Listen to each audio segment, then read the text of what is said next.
Hey everybody, this is Chuck Marone. A little bit of a blizzard out today. I want to talk about mortgages in the Great Depression. And I want to talk about this because I'm going to come back in a little bit and talk about commercial real estate. And there's a lot of similarities between commercial real estate today and how we financed mortgages prior to the Great Depression. If you went back to the early 1900s and you were going to buy a house, you would have needed to have 50% down payment. You'd have to have 50% of that house in cash. You would be financing from a local bank. The local bank was going to require you, because the local bank was dealing with money from literally like your neighbors, like they were collecting money from the community and lending it out.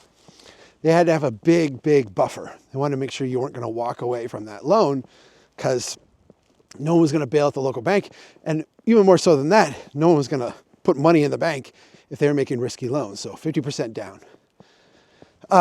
You were going to have that loan be an interest-only loan. So you were just going to make interest payments.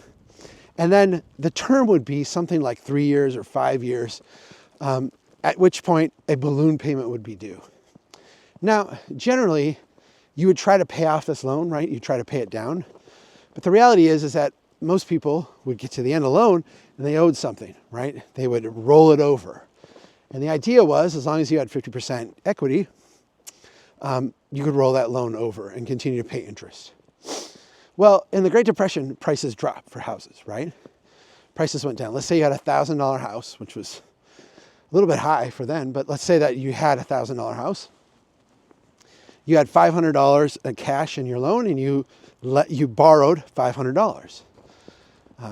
Now, during the Great Depression, housing prices drop, right?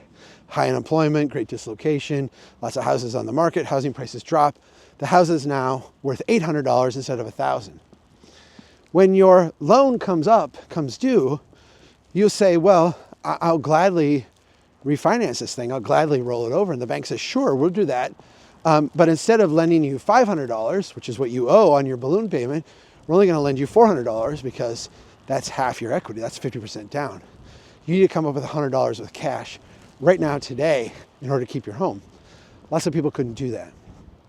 And because they couldn't do that, the bank would seize the house. The bank would put the house on the market to try to recoup their losses.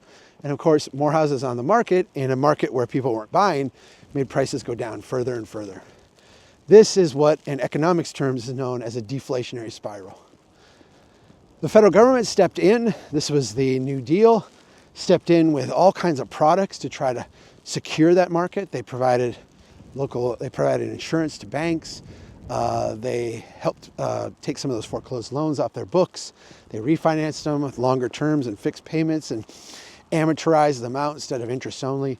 Did a bunch of things. But the reality is, and this is the thing I want you to take away from today, is that the financing caused the distress.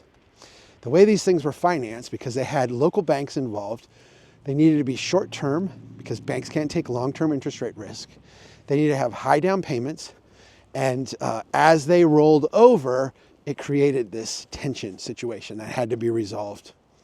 We're going to talk about commercial real estate loans here in a subsequent video. And I'm going to explain why the same thing's going on in commercial real estate and what the impacts of it will be.